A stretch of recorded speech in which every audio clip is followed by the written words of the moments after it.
My name is Tim Gillard, and I, along with my colleagues Walt Kempf, Gail English, and Jim Miller, the other members of the CBC Counseling Department, welcome you here tonight. And we're really excited about being able to do this tonight very much, and we sure do appreciate you being here. We know weeknights at this time are ultra busy for you all. You're probably normally on a Thursday night driving around somewhere and shuttling people back and forth, or finishing up work and heading home for dinner, or whatever you have going on, picking up from practices. We know it's not easy to get here for these events, and we love seeing a nice crowd here tonight, so we sure do appreciate you all being here very much. Just 2 minutes of notes before I introduce Lynn. You may have received a handout on the way in, a booklet. That is not related to Lynn O'Shaughnessy or directly to things she's talking about tonight. That's a publication by Naviance Family Connection, which is an online software that many local high schools use. CBC was a very early adopter locally of Naviance Family Connection. And what that is an online software program that is available to every student and parent at CBC. We really push it strongly for our students to become familiar with Naviance starting from freshman year, and so that they use it throughout their high school time, and then are more prepared, along with, of course, talking to their counselors, for applying to college as a senior. So that's called Naviance Family Connection. And that's what the booklet's about there. So please check that out. And if you have any questions about it, if you're the parent of a senior or a junior or a sophomore, you can ask your son. He should know about Naviance Family Connection. And you could tell him that I said that, because we've been into every advisory numerous times telling him about it, and getting every single one of them signed on. Okay. One indication of how helpful Naviance is that our students are actually using it. I looked this afternoon. These are very fresh numbers. I looked up by year at CBC number of visits to this software, the online software Naviance Family Connection. 2019, our current freshmen have visited Naviance a total of 0 times, because they were just added this week, so that's the least impressive of the numbers. Yeah. Sophomores, class of 2018, have visited 2,052 times. Juniors have visited Family Connection 2,667 times. And then current seniors, as of this afternoon, had visited it 5,844 times. So the idea is that, you know, they use it more by the year. It makes a lot of sense that the numbers have that trajectory. And in case you weren't doing the math as I read those off, that's 10,563 visits to Naviance by current students. And we're going to get the freshmen going next month or so. So that number will climb from there. Okay, enough about Naviance. We just want you to be a partner in encouraging your guys to use it for career development, career research, inventories, as well as all kinds of college research that can be done on there. It's a really wonderful program. Another note, since we're aware of many parents who emailed us and said, I'm very interested in being there Thursday night, but I cannot make it Thursday night. We will be sending to all CBC parents, you and everyone else, tomorrow morning we're going to send a 33-page handout that kind of goes along with Lynn's talk tonight. It is called The Ultimate College List Builder, Looking for Gems in a Universe of 722 Colleges and Universities, plus bonus, Smart Steps to Finding Generous Colleges. So I'll email that to all of you tomorrow. If you don't get it by tomorrow afternoon, let me know. GillardT@cbchs.org. Tim Gillard. All right. Also, we are happy to have Cadet Student Network here tonight recording this, so we're going to post it on the Cadet Student Network. We're trying to get guidance videos on there along with all of the other videos that are on Cadet Student Network. So if you hear about someone who missed it, who regrets that, tell them check Cadet Student Network. It should be up, I'll say, by early next week. And thanks so much to John Rolfe, our student, who's here when he could be doing something else too. But you'll learn something tonight, John. Thanks for being here. Yeah, we really appreciate you doing that. Okay, now on to Lynn. With the price of a college degree continuing to climb, it's no wonder that we see so many of you here tonight. As your child progresses through high school, this world opens up that's filled with all kinds of mysterious and scary acronyms like FAFSA and EFC and things like net price calculators and all these things related to paying for college. And we know, some of us based on our experience at home and some of us based on our experience at school, we know this is an area of stress for our families often. So we've invited Lynn here. Lynn is a nationally recognized higher education expert. We're so glad to have her here to have her help parents find ways to make a college degree more affordable by becoming smart college shoppers and learning ways to shrink college costs. So tonight Lynn's topics will include who qualifies for financial aid, why it's definitely not just A students who win awards, how to tap into the biggest sources of college money, how to find the most generous colleges. Lynn is the author of The College Solution, a guide to everyone looking for the right school at the right price. This is an Amazon bestseller, and I'm a big Amazon shopper, and I did look today at your reviews. Yeah. If you're an Amazon shopper, before you click on that add to cart or buy now, if you're like me, you read those reviews, and 96% of the reviews were excellent or better. They were all 4 or 5 star reviews, and there were 0 of the low ones. So those were really impressive ratings. The College Solution is the name of her book. Lynn writes regularly about college issues for CBS Money Watch and her own blog, thecollegesolution.com, which attracts thousands of visitors a day. She also helps parents become smart college shoppers through her popular online course that demystifies the financial side of college. She has been featured in national media outlets such as the New York Times, U.S. News & World Report, Money Magazine, the LA Times, Consumer Reports, Associated Press, and the Wall Street Journal. Lynn is a former Los Angeles Times reporter and has lived in Southern California for more than 30 years. But she is a proud native of St. Louis and a proud alum of Incarnate Word Academy. And also, she is the sister-in-law of CBC's own beloved Mike McCormick up here in the blue shirt. And Mike, thanks a lot to you for helping us arrange this whole evening. We were so happy to hear from you on this one. So we're all excited to have Lynn here, and without further ado, Lynn O'Shaughnessy. Thanks. That's fine. And also just to remind you to talk. Okay, cool. Ooh. I thought I was going to be able to walk around with it. Oh, I guess I can. Oh, no, I should have checked this out ahead of time. Okay, so I'm going to start with a couple questions. How many of you are stressed at the prospects of your kids getting, or your boys, well, some of you have girls too, the prospects of your children getting into good colleges and universities? How many? Right. Probably that's why you're here. Dumb question, right? Okay, here's the second question, and I get even more response usually on this one. How many of you are stressed about paying for the schools your kids get into? Okay, almost everybody, right? Well, I understand how you're feeling, and it's no wonder because the price of college keeps going up and up and up. It's gone that way for decades, but it's in recent, more recent years, it's been going up even though people's salaries have not been growing at the same rate. So it's only wonder, it's no wonder that you all are stressed about this, but I wanted to share with you some good news tonight, and that is this whole process doesn't have to be as scary or oftentimes as expensive if you know what you're doing. If you become an empowered college shopper, you're going to make much better decisions, And oh, I forgot to. Isn't that a great slide? So anyway, I love that slide. I always forget about that slide. So what most people do instead of being a smart college shopper is they rely on plan B, which is, I just hope we're lucky and we survive this process. That is not a plan. This is what most families do, I think.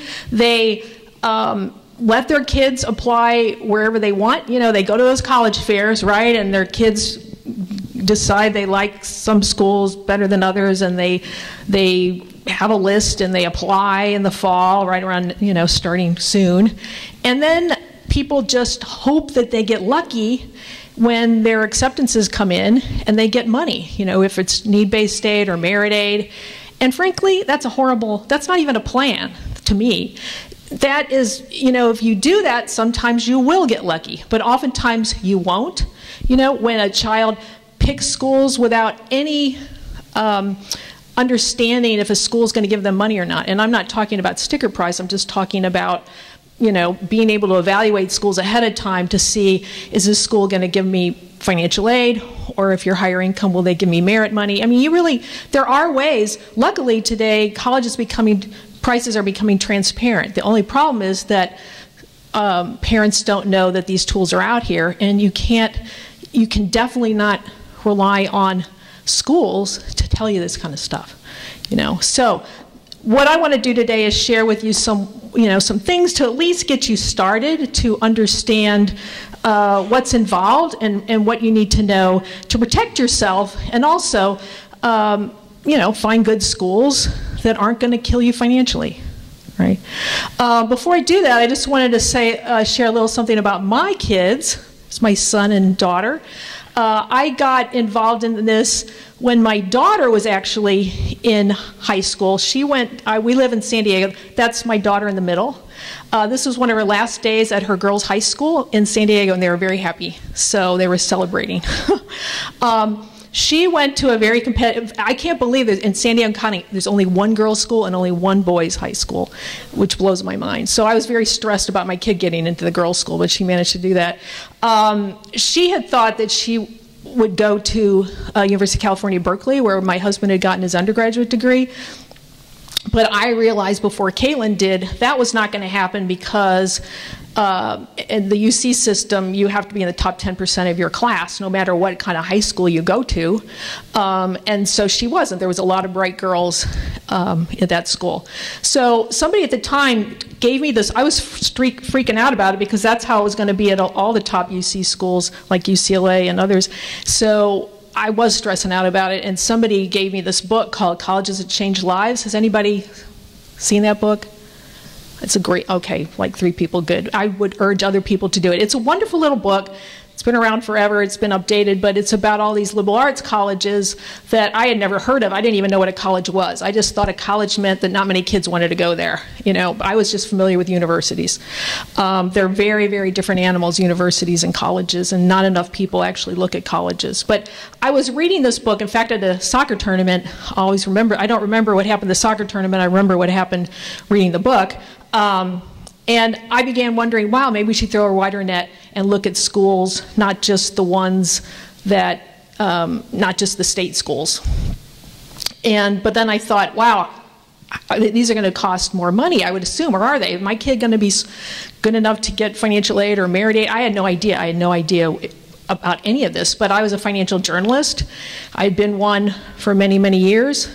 I wrote for like Forbes and Money Magazine and Kiplinger's and Consumer Reports, places like that, Wall Street Journal, and I thought, hey, I can just start writing about this issue, which I call late-stage college planning. Like, once you're done almost saving for college, how do you stretch that as far as possible? So that's what I did. I started writing stories for these magazines about the issue that was of utmost importance to me.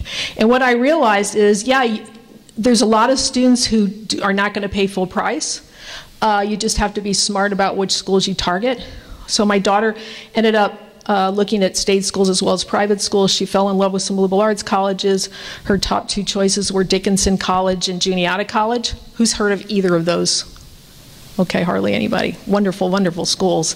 In fact, you guys are at an advantage because you're in the middle of the country, so you don't have to go as far as people, you know, where I'm in California, everything is to the east.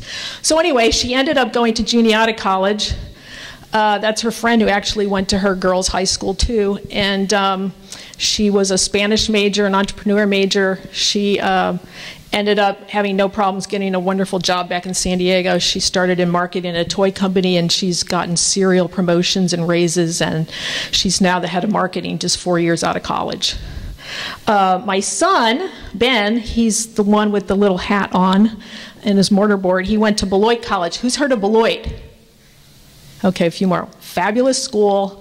Love that school, and it sits in southern Wisconsin, 90 minutes from O'Hare Airport, so it was really convenient for us. He was a mathematics major and a studio art minor. He loved this little school. He decided to go to college too because of my daughter's experience. At the end of his freshman year, or the end of his first semester freshman year at Beloit, my daughter Caitlin called Ben and said, "Hey, how's it going at college?" And my son said, "I love Beloit more than life itself," right? Which is like, wow, because Ben is a typical boy. He's not demonstrative at all. So it just brought tingles to me when I heard this.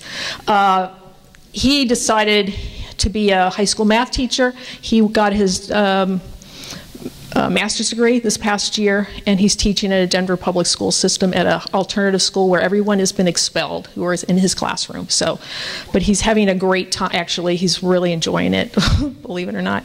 So between my two kids, I feel like they got great educations. They thrived. And importantly, they ended up getting good jobs when they got out of school. And so I didn't have to pay full price. I figure I paid about $125,000 off the sticker price. It would be even more today if they started all over again. But that's what I would like to do for you, is to help you find your own good success stories with your kids. Now, the first thing you need to know is that colleges are priced like airline tickets. Everybody pays a different price, okay? But unlike on the airline tickets, if you pay a higher price, you might get an aisle seat or an exit seat or first class. With college, there's no benefit to paying full price because your kids are going to get the exact same education as everybody else, of the kids who got a much lower price. So to me, the goal is, to find schools where you're not going to have to, get killed financially. Believe it or not, most schools are on sale all the time. Very few students actually pay full price. At public universities, 58% of students receive some kind of discount. Of course, public schools are less expensive to begin with. And at private schools, 89% of students do not pay full price. Okay. The average tuition, and that is a historic high because schools are, pricing some of the market, so they have to keep increasing their discounts. And discounts, you get the discounts through grants and scholarships. The average tuition discount today, and these are just statistics that came out last week, is 54%.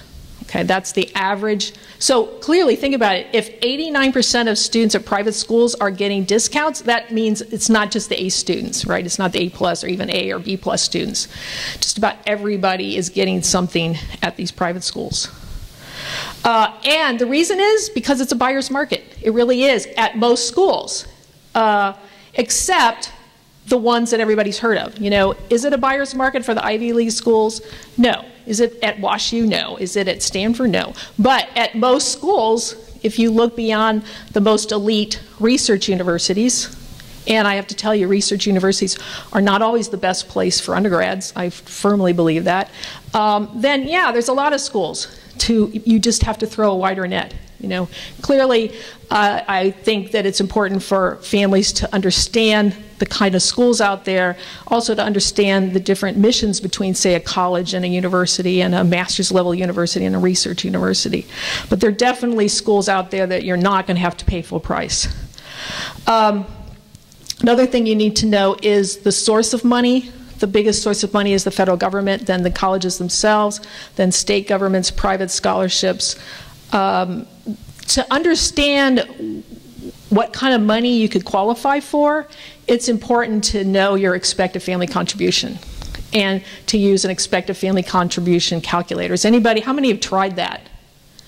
Okay, a few, so that's good. Maybe you're got seniors, but it's important to use this. What an expected family contribution is it's a dollar figure, and it's what you would be expected to pay for 1 year at a minimum for a school. And your EFC is driven by, oftentimes most heavily, by your income and also by assets, non-retirement assets, as well as the number of people in the household and things like how many kids are in college at once. It's actually better to have more than one child in college at the same time if you're going to get financial aid. Your expected family contribution drops. Now, where you can get your EFC is to go to the College Board, and you can just type in EFC calculator. Okay, and it's important to know what that is because it will help target what kind of schools you should aim for. Now I'm going to give you a couple EFCs, and then the first one is just a very average American family. It makes $55,000. That's about what the typical American family makes. And they have about $15,000 in non-retirement assets. And I emphasize non-retirement because retirement assets don't count in calculations of financial aid. So you could have a 401k or IRAs or 403bs. None of that matters when it comes to financial aid. It's just your non-retirement money. Okay. So this family, their EFC is going to be in the 5,000-ish range, which means that's what they could afford to pay. So if you have a school that costs maybe $60,000, super expensive school, and you have a family that makes, has an EFC of $5,000, then if it's a school that meets 100% of financial need, then that school would give that family $55,000. And it should be, if it's a generous school, it should be mostly in grants, scholarships. Okay, most schools are going to throw in the federal student loan, which is the federal student loan, which is the best loan to get for college. The average, the first year you can borrow $5,500, then $6,500, and the last 2 years $7,500 each. Okay, but yeah, so clearly, EFC this low, you're going to be looking for schools that are generous. Right. Now you might see there's two different methodologies when you go on the College Board to use the EFC calculator. It will ask you, do you want to use the federal methodology to calculate your EFC or the institutional one? You want to do both. The federal one is most schools, including state schools in Missouri. The institutional one is more prestigious private schools, universities and colleges. So just click both of them. Sometimes the formulas generate very close numbers, and sometimes they don't. Okay, so now I'm going to look at a family that makes considerably more. Adjusted gross income of $150,000. They have $100,000 in non-retirement money and $200,000 in home equity. So this family, the EFC is going to be in the $35,000, $36,000 range. Right? So what would this family do if you have an EFC that high? Well, as a practical matter, at most schools, you'd be looking at merit aid. You'd be looking at schools that give a high percentage of students merit aid and that they give high awards.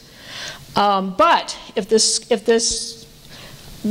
family, if the child is a very top student and it can aim for some of these most elite schools that give very good need-based aid, then you could get a lot of need-based aid, from a school like, some of the ones I just like, University of Chicago or Northwestern or Georgetown or, Harvard or Stanford, places like that. Most kids aren't going to get into those kind of schools, though. But those are the ones that give typically the best financial aid. Now, if the same family, make what, 100, did I say 150,000? Yeah. If you have two kids in school, your EFC drops considerably. So with the federal methodology, your EFC would be 18,000 to almost 24,000. So then there'd be more opportunity to get need-based aid. Now, I wish somebody had told me that when my husband and I were having kids, because I think we would have put them closer together. We would have had them 2 years apart instead of 3 years apart. But when we had them 3 years apart, they were in school 1 year together, freshman and senior, and we got some, additional money because of that, because our EFC dropped. So that's something to keep in mind. So in some cases, you might want to have a child, if they're like 3 years apart or 4 years apart, maybe one child can go, the oldest can do a gap year, and then they can be, in college at the same time for a year or two. Now, so why this is so important, is because it's great to get these estimates to go on the College Board, because it gives you some idea of the type of schools you should be aiming for, and also what's up ahead. Because your EFC, typically most schools don't meet 100% of needs, so even with what your EFC is, you could end up paying more than that. Okay, so but at least it gives you some clue of what's up ahead and what type of schools you should be aiming for. There's another really important reason to know what your EFC is on the back end, when you are getting your children are seniors and you're getting awards. And that is when you get your financial aid letters. And I get financial aid letters from people I have people from all over the country visit my website every day, thousands, and I get emails from people. And actually, I think this might have come from a mom who was in my online class. And this was for Pace University. And if you probably what's hard to look at, but this child's award was $33,075. That's how much in free money, grants and scholarships this kid got. Anybody have any idea? I mean, do you think does this sound like a good award or not? Well, I don't know. Actually, probably most people would have the reaction, yeah, $33,000 of money? Geez, that's a great award. There's no way you can tell if it's a good award or a great award unless you know what their EFC is. In this case, the child's EFC, which is way buried down here, where is it? Where's this? Way down here it says expected family contribution 0, which means this family is impoverished. To get a 0 expected family contribution, you have to make $24,000 or less. So this school is telling this family who makes under $24,000 that they're giving them $33,000, but this school costs about $62,000. So where the heck are they supposed to come up with this extra money? So no, horrible award, horrible, horrible, horrible. So that's what you should do. And frankly, PACE included the EFC. Most schools, of course, I'm sure this family wouldn't even know what that is.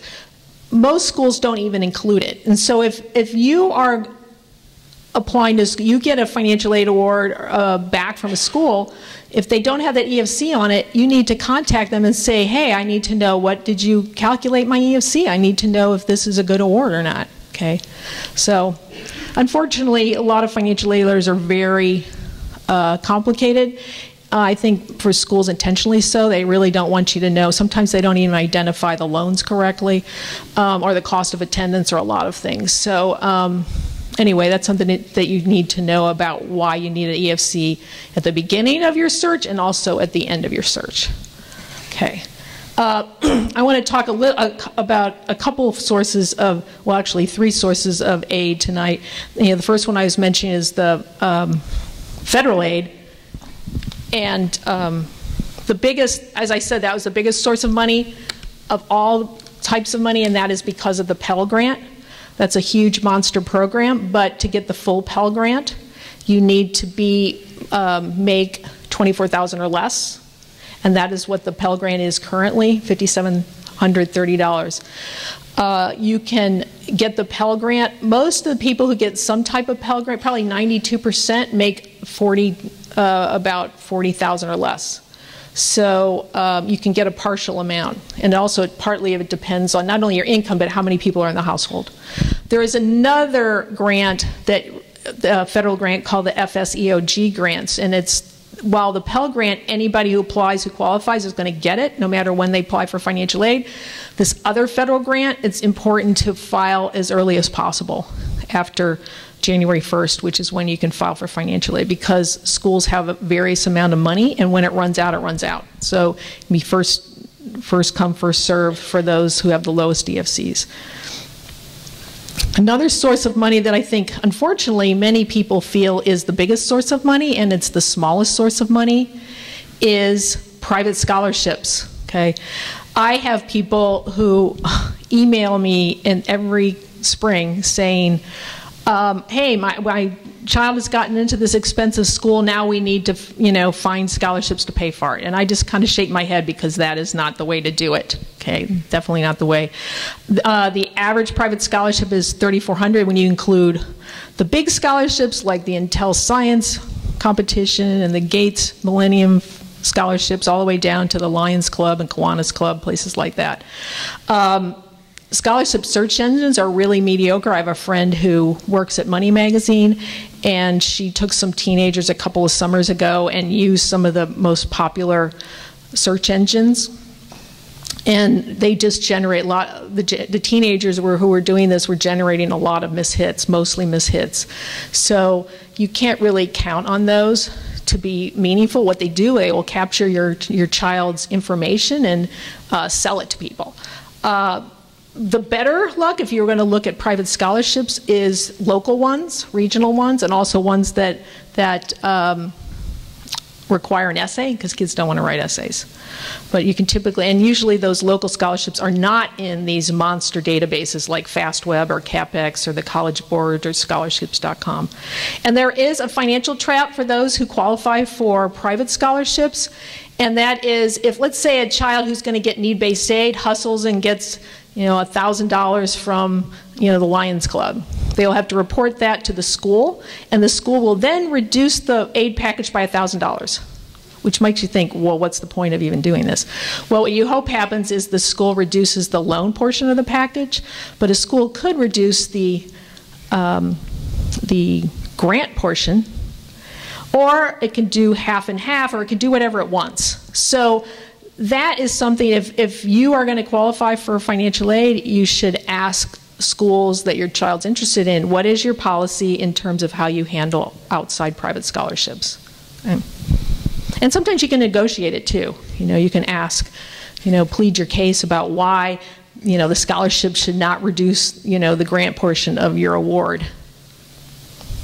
And then the big source of money is, as I was mentioning earlier, from the schools themselves. And for a lot of affluent families, that's where the major source of money is from the schools. Okay. And the reason is the amount of merit aid that's been getting doled out by schools around the country has continued to rise and rise and rise at the expense of need-based aid because of the ranking. That's part of it is because of the rankings.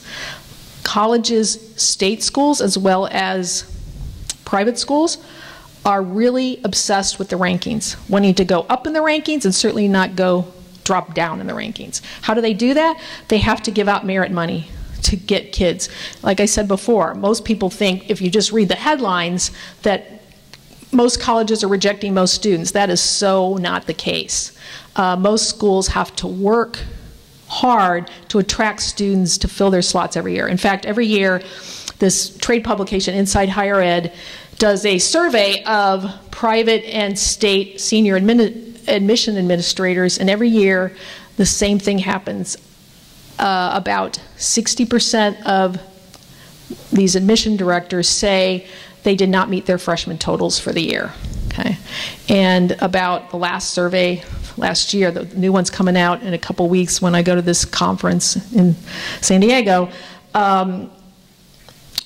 About 90% say they don't think it's going to get any better, like they're going to have troubles next year. So that's the reality, and that's why there's so much merit money going around having to get kids to come to their campuses, okay? Except for the most elite schools that are always at the top of the rankings. They don't have to work hard at it, but almost everybody else does.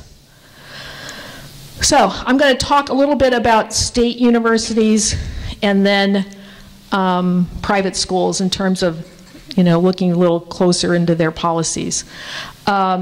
This is a fascinating report that if you're interested in focusing on state universities beyond just, say, Missouri, and I think surely families their kids should apply to some state schools, but I think too many of them don't apply to private schools or apply to the same old group of private schools that everybody's applying to. Which I think is really bad to fish in the same pond. By that I'm meaning these research universities that everybody feels they have to go to. The Ivies, the Duke, the Emory, the Northwestern, Chicago, Stanford, the names, right?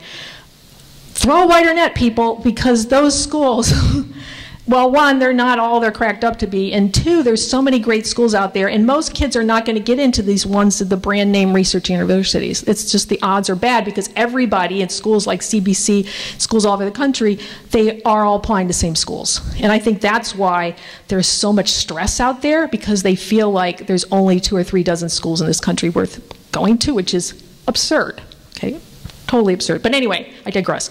So this is a great report that came out in May. This is one of two of my favorite higher ed analysts. Stephen Bird was a reporter at the Chronicle of Higher Ed for many years, and he does great work. And this one, he really captured what's going on out there in terms of state universities. that are aggressively recruiting affluent families, like families and with kids like this, like in CBC. And there's some reasons for, so there's many, many state universities out there who would love to have high achieving boys from CBC, right? Now, I should mention that state universities, unlike a lot of colleges that look at kids holistically, because they're smaller and they can have interviews with kids and they really pour over the essays and they'll be concerned about, you know, pay attention if you visit a school. State universities aren't like that because they get so many applications, they don't care if you visit their campus or not. I tell kids, you know, I give a lot of talks out in California where I am, and I say, you know, Berkeley doesn't even want you to show up. They are happy if they never hear from you until they get your application. It's probably like that at Mizzou too, or some of the other state schools. I happen to go to Missouri, but journalism school. So anyway, these schools are actively reaching out to students, and actually University of Missouri Columbia was mentioned in this report. They were talking about the reasons why so many state schools are reaching out to students from other states is one, because as you probably heard, state governments have cut back on their support of state schools, you know, Missouri and most other states. So they need more money. How do you get more money? You try to attract students from outside your state who you can give a merit scholarship to, but they're still going to pay more than the kids who live in that state.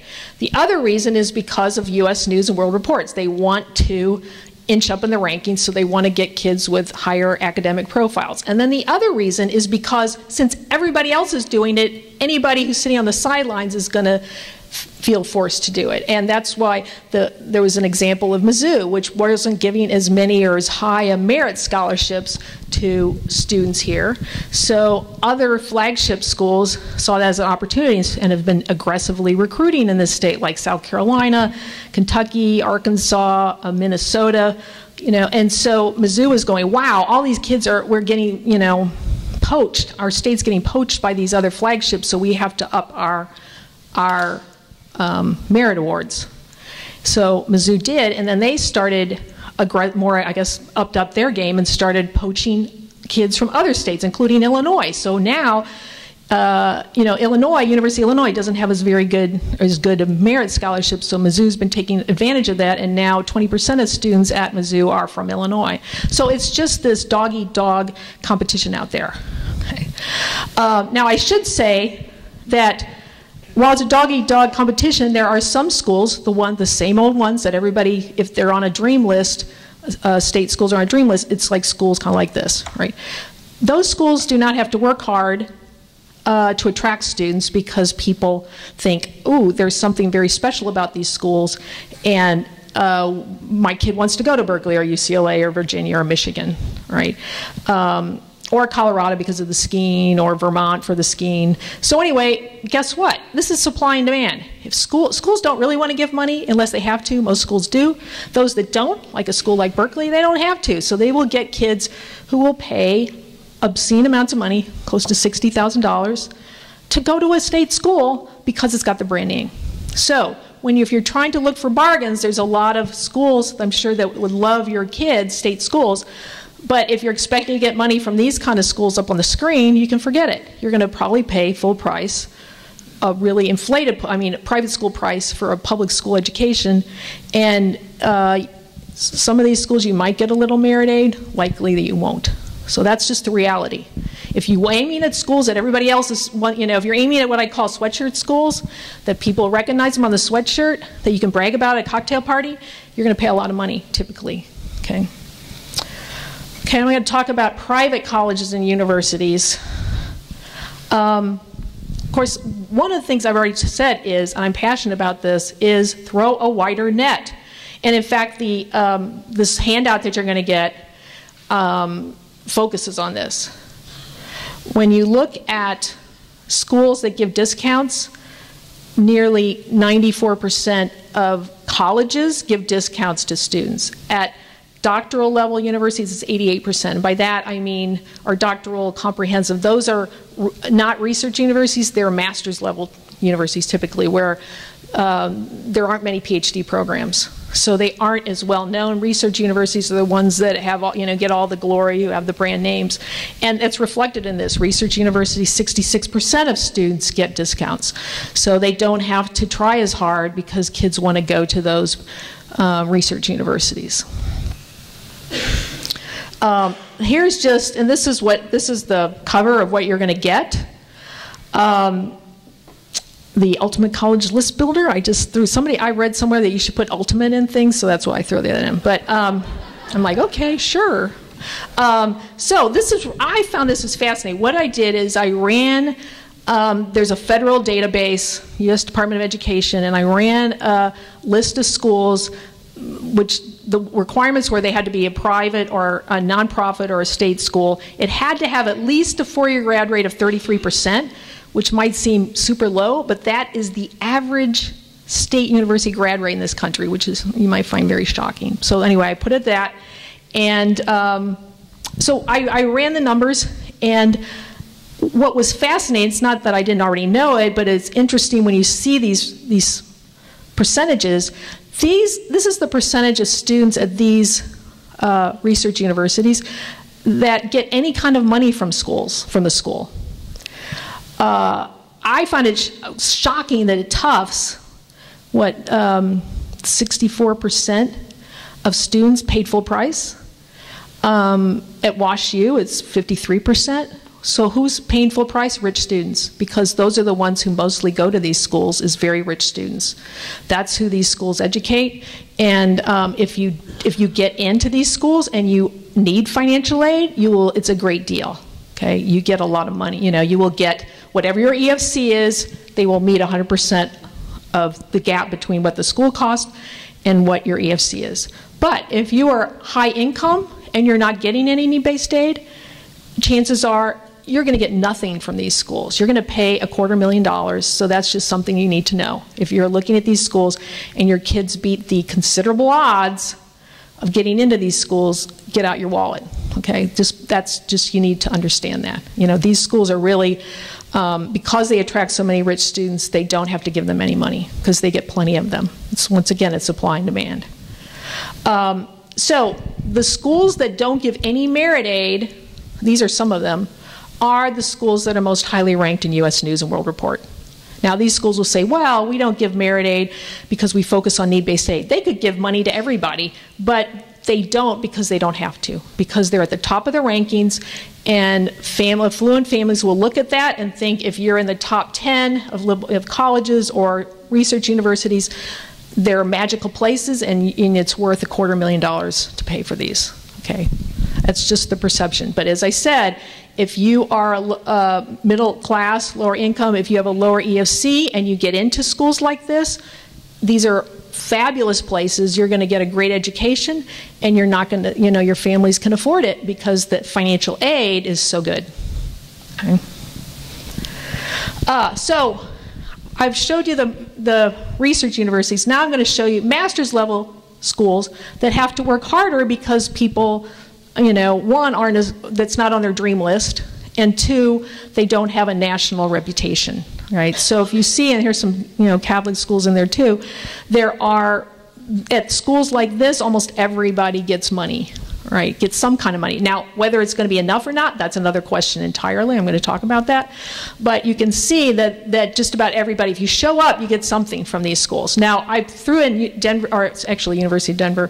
That's where my son got his master's degree through a Denver teacher residency program, which I think are great teacher residency programs for kids who are major in STEM in college and then want to go on and teach in high school. But anyway, it has less, There's fewer kids getting, it's still a lot, but there's fewer kids, and I think that's reflected in the fact that Denver is a really hot city right now, and University of Denver is very hot. And so I'm sure they're going to continue to ratchet down how many kids get money because they don't have to work as hard to attract students anymore.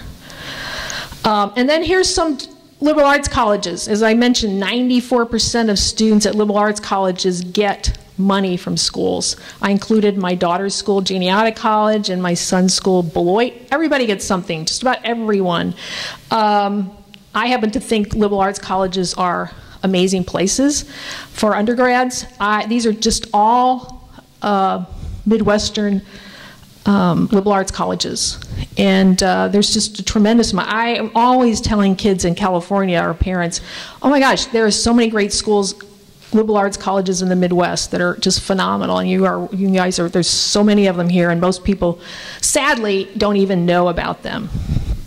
One that I will mention, Grinnell, is one that is an elite liberal arts college. It's in Iowa. Phenomenal school. It's the richest liberal arts college in the country because it had founder stock from the Intel founder. Warren Buffett used to be on the board. And, but it gives not only fantastic need-based aid for kids who need it, but they also give merit aid because they're in Iowa. You know, if that school was in Boston or California, they wouldn't give any merit aid, right? So it's a great school for either way. I also like, well, I like all these schools, but St. Olaf has some really good need-based aid. It's not an elite school, but it's a school that gives good merit aid as well as need-based aid. So does College of Wooster, which I really like. In fact, I should say, I was here 5 years ago talking, and one of the kids that came up afterwards that I helped, who was like low income, and I helped him, you know, with the college process. And one of the schools I told him to apply to was College of Wooster, because it gives really good financial aid, and yet you don't have to be, you know, a brainiac to get, you don't have to be that A+ student to get into, like you do at these research universities, to give very good aid. And he applied to College of Wooster, and he got, all he was going to have to pay is like about $500. Like, amazing. Of course, did he go there? No, he did not. So it's like, oh. He went to Rockhurst, which did not give as much money. It gave a pretty good package. I was kind of surprised it gave as good a package as it did, but he didn't go there.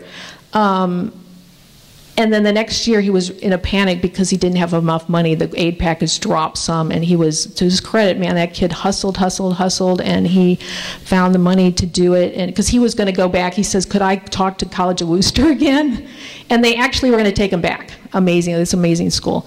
But that kid is just a dynamite. I mean, CBC should be proud of this child, Tyrone. Amazing kid. He's doing great. I mean, I just can't believe how well he's done at Rockhurst because of his own initiative and networking, and because that's really what it takes.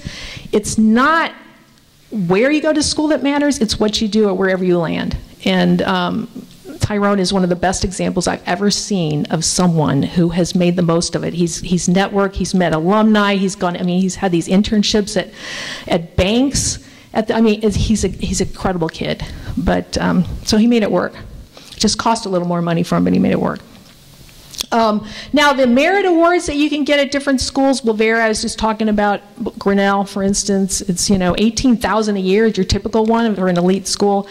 You know, there's schools that, as I said, most schools do give merit aid. Now, what percentage will vary, or how many kids get the merit aid, but the examples I was saying before, these include merit aid and need-based aid all thrown in together.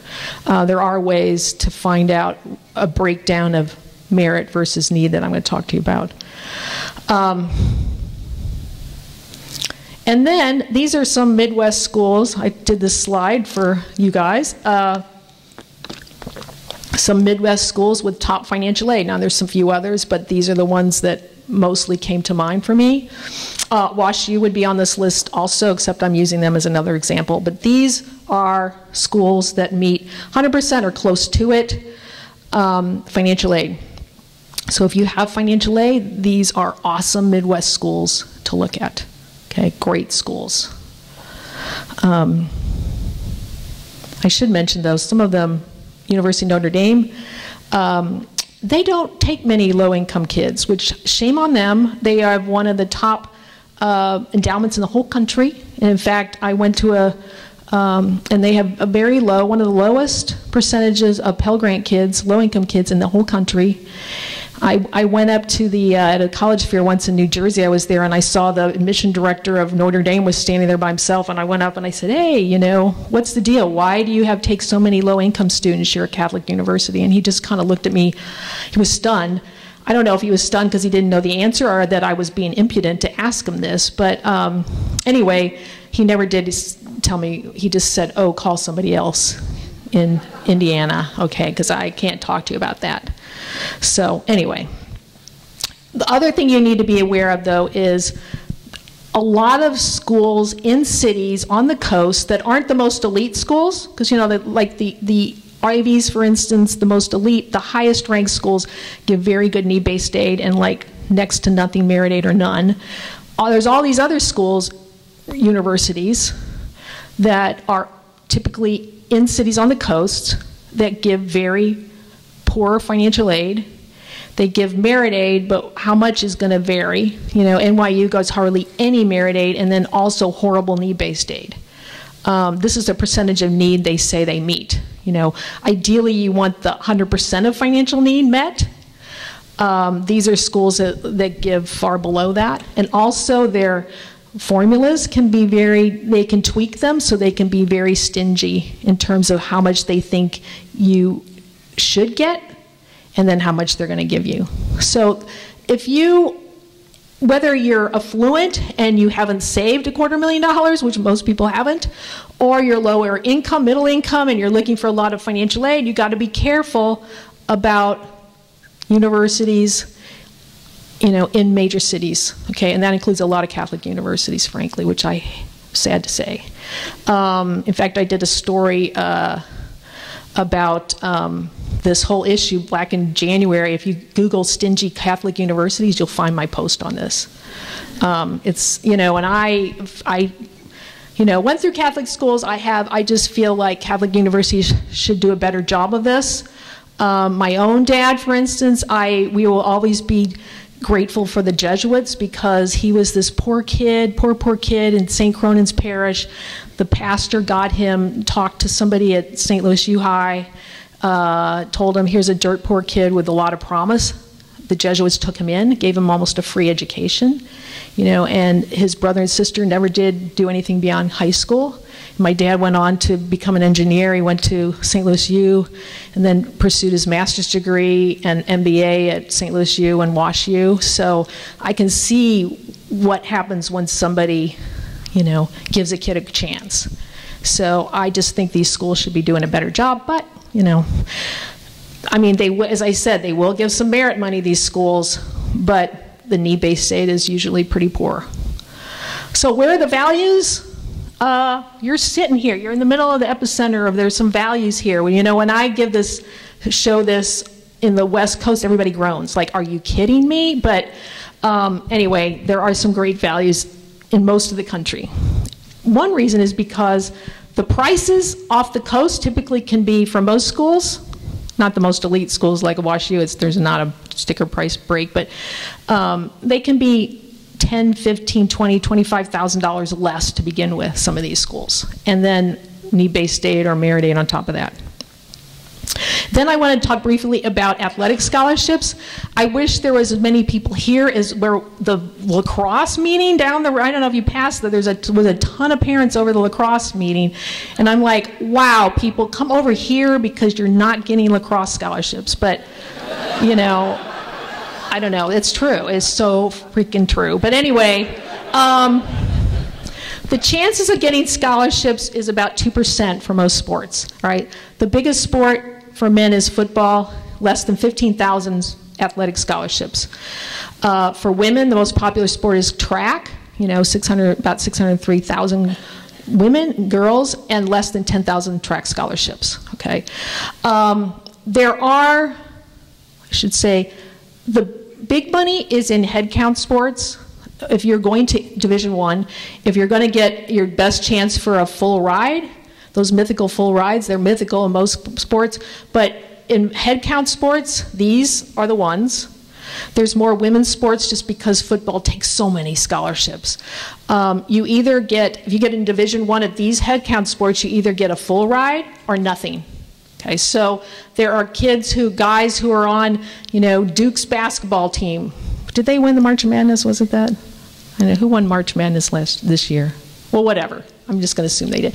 There are guys on Duke's team or Kansas's team or Mizzou's team, basketball team, who will get nothing. Only 13 guys get a full ride on any Division I basketball team, and then everybody else, they get nothing. Okay, with all the other sports, lacrosse, soccer, golf, guys tennis, baseball, everything else, water polo, swimming, it's an equivalency sport, which means there is a certain amount of money that the NCAA says the school can spend on a particular sport, and then typically the coach tries to spread that money as prudently as possible to get as many kids to get something.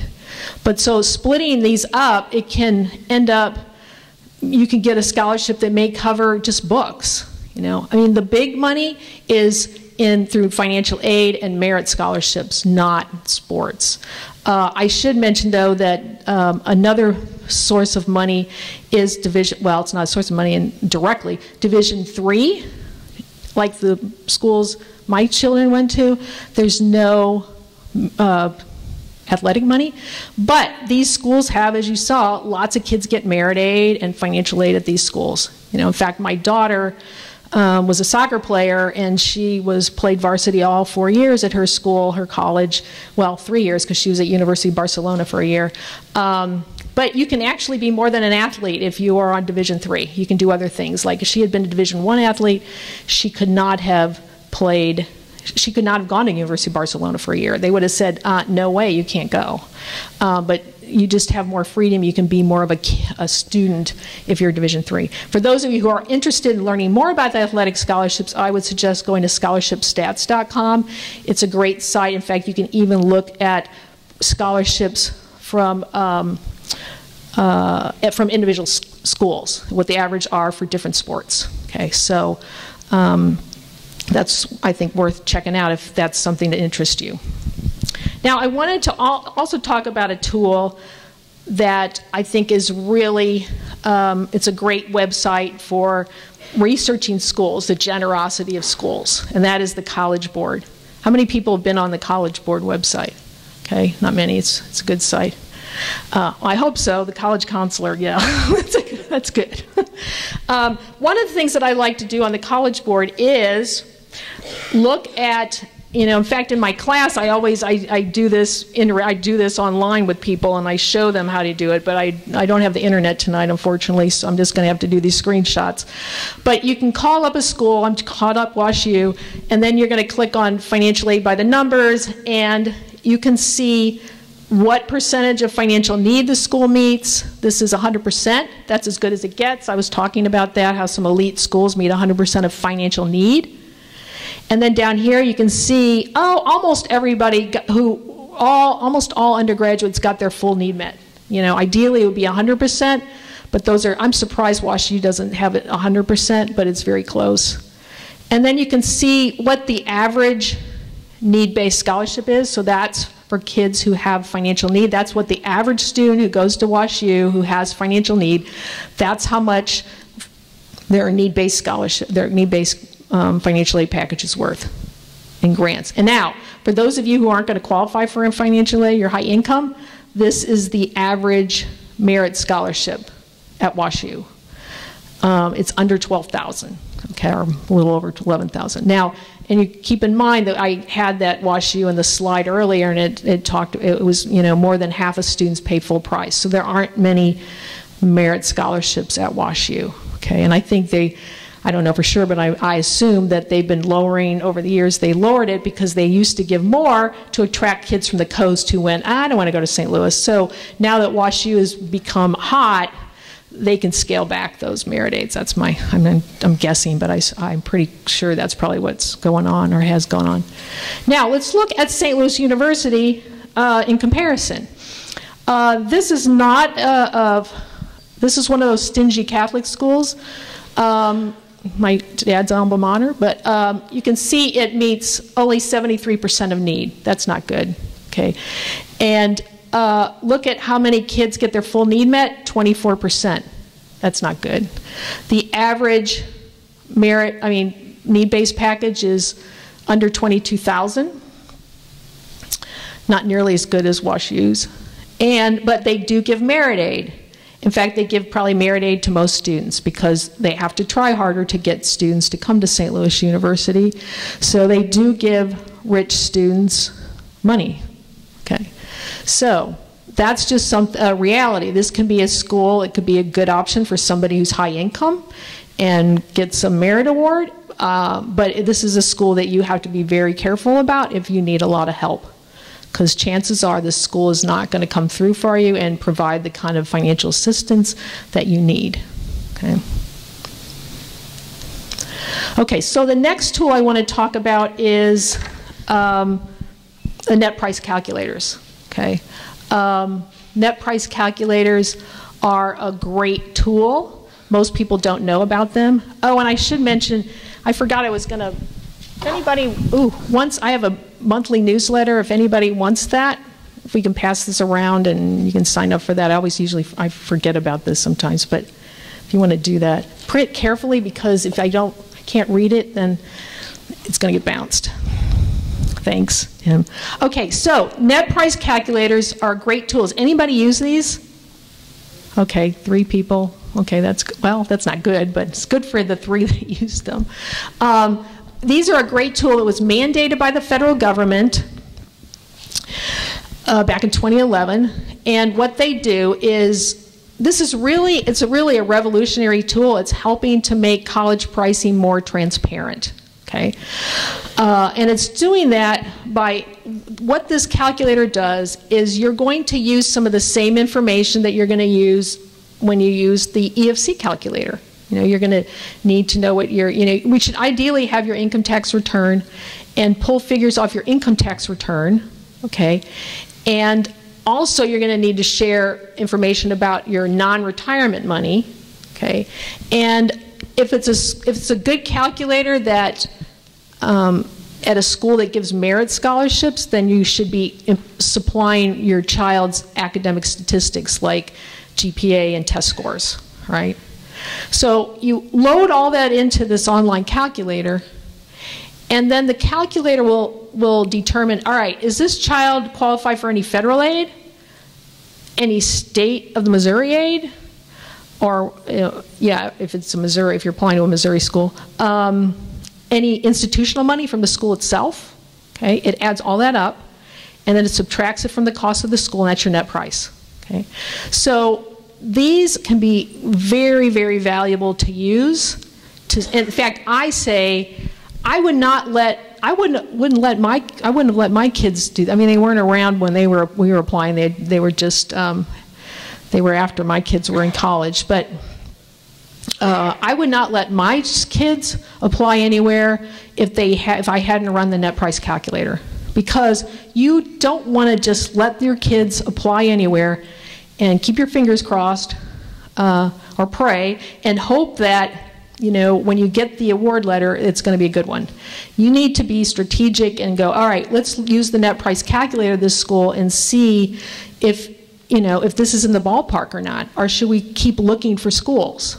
Right? So it's critically important to use these before your children get too jazzed about a particular school that is going to turn out that it's not going to be affordable. Okay. One thing I should mention is that these calculators, some good ones, but about half of them are lousy. Okay. Half of them use this federal template that doesn't ask enough questions. In fact, in my class, I love to call up examples. One of them that I use is NYU and Carnegie Mellon. Both have these lousy federal calculators. And if you're only looking at merit aid, say at NYU or Carnegie Mellon or other schools like American University, and you're only looking for merit aid, they're going to ask you 3 questions. One is, how old's your kid? Are they going to live on campus? And are you asking for need-based aid? And if you say no, which means you're looking for merit aid, they stop the calculator and they just give you a price. Like, where they came up with this price, I have no idea, because all they know is that your kid's 17 and going to live on campus. That's it. So those are totally worthless, but a lot of private schools in particular have very good calculators, and if it's a good calculator, it's going to take you more than 30 seconds to fill it out. It could take you 15 or 20 minutes to fill it out, and they're going to require you to have your income tax return with you and your investment account statement. So absolutely use these. The other thing that people do is smart people who, the federal government required these net price calculators because they felt like lower income families did not appreciate that college prices are meaningless. So that's why they mandated this. But the people who are actually using these net price calculators are affluent families who are just being very proactive. And so they'll do things like they'll take a calculator and they will use it to see, okay, if my child takes the SAT or ACT again, would he get more merit aid from a school, right? Or if his GPA went up, would it give more merit aid to the school, right? So that's the kind of thing you can do. Also, you can do this is see how your home equity might impact financial aid, because there are, I don't think I'm going to be able to get to this tonight, but there's a lot to say about financial aid formulas, and some schools use home equity and some don't, and that can be a deal breaker for some people and not for others, particularly on the coast. It's a total deal breaker. I was just given a talk at Silicon Valley High School. They have me come a lot to Silicon Valley. It's kind of ironic because these people are richer than God, and yet they're so stressed out about all this. But truly, it's amazing. But I'm not complaining because they pay me. But yeah, because the average house there is probably $2 million. So anyway. But that's something you can take your home equity out, and then you can put it back in and run the calculator. Okay. So that's use that EFC calculator, use the net price calculator. Another great little tool is check the graduation rates of schools. People assume their children are getting out in 4 years. That usually doesn't happen. As I mentioned earlier, the average 4-year grad rate at all public schools in this country is only 33%. So that doesn't mean that if it's a school that has a lower grade rate that there's, people certainly are getting out, but you really need to find out who gets out and how do they do it, right? I use this. So anyway, I like College Completion, which is a microsite of the Chronicle of Higher Education. If you just Google college completion, you will find it. And so I just used, Mizzou, my alma mater, to show you what you can find. It's 47% get out in 4 years, which isn't great. That's kind of in line with a lot of flagship universities. Certainly a lot lower. University of Illinois is much higher. But it also will show you, you can't see the whole thing, but it will break it down by grad rate by whites, blacks, Hispanics, Asians, and Native American Indians. So what you like to see is everybody graduating at the same rate, rather than, say, white students or Asian students graduating at a much higher rate than other minorities. Then I also wanted to talk a little bit about, I know because we're going to start I've got to start answering questions soon, but I could talk for hours, literally I could talk for hours on this. But I wanted to say a little bit of something about different types of schools. So I always ask people in California, anybody know what this school is? I'm sure everyone here knows what this school is. It's such a pretty campus and a pretty photo. But one thing I just wanted to briefly mention is, for those who feel like, they have to apply to the most elite schools, and I tend to, the people who seek me out, frankly, a lot of the people who take my class, some of them, and certainly the kind of schools that have me talk, like the Silicon Valley schools, they're kind of be fixated on these elite schools, and I like to tell them about a couple studies, because one, it's very unfortunate because it's really can be mental health wise, it can be very harmful to students who feel there's only a few schools worth going to. It's very, very, in fact, I was just at a party last weekend of, I was talking to a dad who's a physician in La Jolla, which is a fancy part of San Diego County. He goes, oh my gosh, I have so many kids from this Torrey Pines High School, which is like a very elite public school in San Diego. He's going, I'm treating so many of these kids for migraines because they're so stressed out, and that's just terrible. But anyway, this study that was done, Alan Kruger did a couple studies, famous Princeton economist. He looked at, years ago, kids who went to Ivy League schools and those who got in but went elsewhere. And when he looked years later to see the salaries, they were making essentially the same salaries. It didn't matter that children went to Ivy League schools. They were just very bright kids, driven. They were going to do well wherever they went.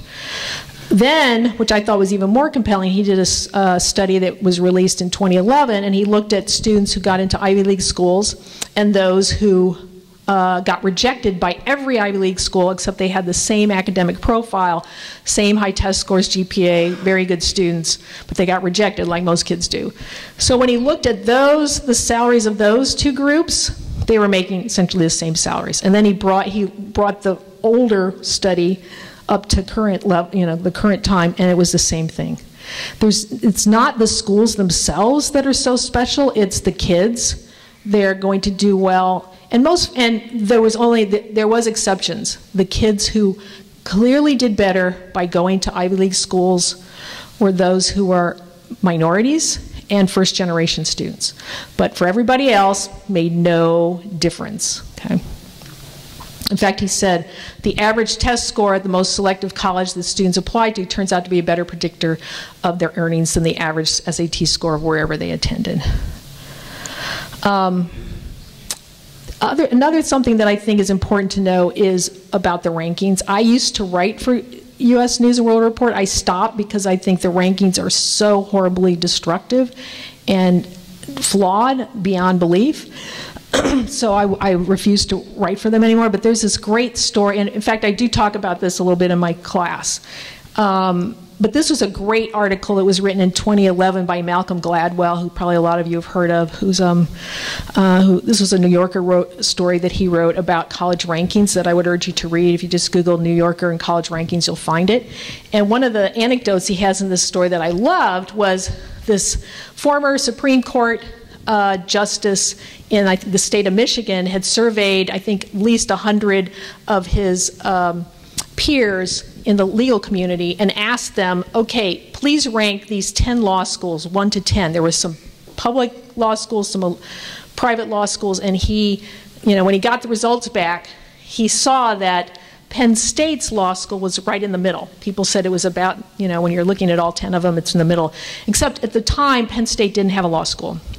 So that kind of sums up how stupid the rankings are, because it's all a reputation contest, a beauty contest. What happens every year is U.S. News sends out 3 surveys to every school in a particular category and asks them to rate all their peer schools on a 1 to 5 basis. Okay, so Mizzou would be in and Wash U would be in the national university category. It's where the research universities are. Okay, now you tell me what 3 people at Mizzou, somebody at the provost, admissions, and president's office would know about what's going on at University of San Diego, right? Or the University of Texas at Austin, or Lehigh University, or University of Maryland. I mean, it's absurd beyond belief. So what happens is schools just go, oh, well, yeah, of course Harvard's is great, I'm going to give it a 5. And what about the schools you don't know anything about? Well, maybe I'll just give them a lower score. I mean, it's just nuts that is the major factor of what drives rankings. And it also has driven up costs because of all this merit money that's floating around, so that's artificially inflates the price of schools. The other thing is that U.S. News, and I've talked to the guy who runs them, he's this mousy little fellow that you would never know that he's behind this big juggernaut of rankings.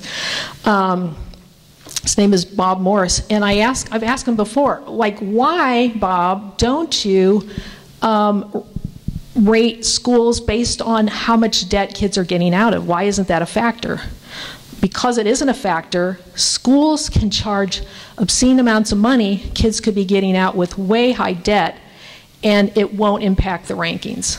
And that's one reason why schools are doing it, because they get brownie points for spending more money and for building things like new student unions and business schools and things like that. So it's really a racket, and I would hope what I tell people to do, and in fact, I have a whole handout about great resources to generate schools. is to just use it as a tip sheet. I mean, particularly for the categories like colleges and master's level universities, use U.S. News Report or some of these other resources to just generate ideas and then start exploring schools. Okay. This was, I would urge you to read this. This was a story in the New York Times. It's actually, I think it was on the line, by Kevin Carey, who's my other favorite higher ed inside observer, and along with Stephen Bird, who did that report that I was telling you about before on the state university admission race. He did a wonderful piece, you can Google it, that talks about how people have this misconception that a school, you know, is either monolithically great or maybe okay or mediocre, and that's just not right. There's no school that's uniformly anything, right? And yet people choose schools just by brand names, unfortunately. And if you see this article, you will see that, you know, he talks about, in general, and it can vary by department to department, and that's what I tell kids, parents, is you can't just look at the school, you have to look at what's going on in the departments that a child might be interested in. You know, that's where there can be more of a difference. So check out that blog, and you will, just Google it, and you will get a great idea of why this is such a misconception. You know, I think people tend to take a shortcut and go, oh, this school's great, or this school's great. How do you really know that? You know, it's just brand names. You've got to dive deeper. You've got to put more effort into it. And then this is my daughter again. I did a blog post last year on this. There's this great survey that was done last year. And in fact, I don't know how many read the New York Times. Frank Bruni just updated it just this past Sunday, I think, of the New York Times. But last year, Gallup and Purdue did, and I think it's going to be an ongoing it's going to be more than just this study. They looked at 30,000 people who had bachelor's degrees, right, just bachelor's degrees. And they wanted to see, is there some type of school that kids were going to where you had more of an edge, or kids were more, or graduates were more happy at their job and in their lives. And they looked at elite research universities, regional state universities, historically black schools, liberal arts colleges, selective, non-selective, the whole gamut. And what they concluded, and if you Google this and see my article, you'll see it, that what mattered is not what school you went to, but what you did when you were there. That's what really matters. And what really mattered was, I think there were 6 factors. You know, did you go to a school where a professor made you excited about learning? Did you go to a place where you had to do a report that was, or a project that was at least a semester long? Did you find a mentor at your school? Did you do some meaningful internships? Did you do really meaningful extracurriculars? There were 6 things, and you know how many people said, these 30,000 Americans said that they did all 3? All 6? Anybody want to guess what percentage could say, oh yeah, that's my experience at college? It was 3%. 3%. My daughter would have been one of those 3%. This kid maxed out everything. She was so involved. She did amazing things.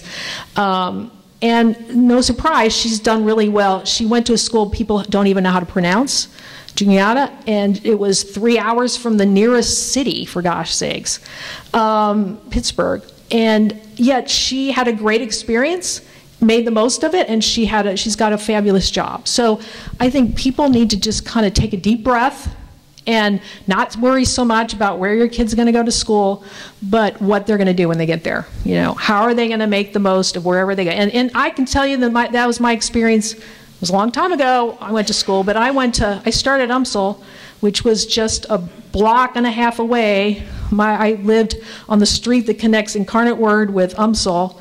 And I went there, trotted up there for 2 years, made the absolute most of it, found a mentor, found a passion with journalism because of UMSL, And I transferred to J School, which at Mizzou, and I loved it there too. I mean, I just made the most of wherever I landed, you know. So anyway, I'm very passionate about that. There's no, I don't think, golden tickets out there. It's not these magical schools that people think they have to go to.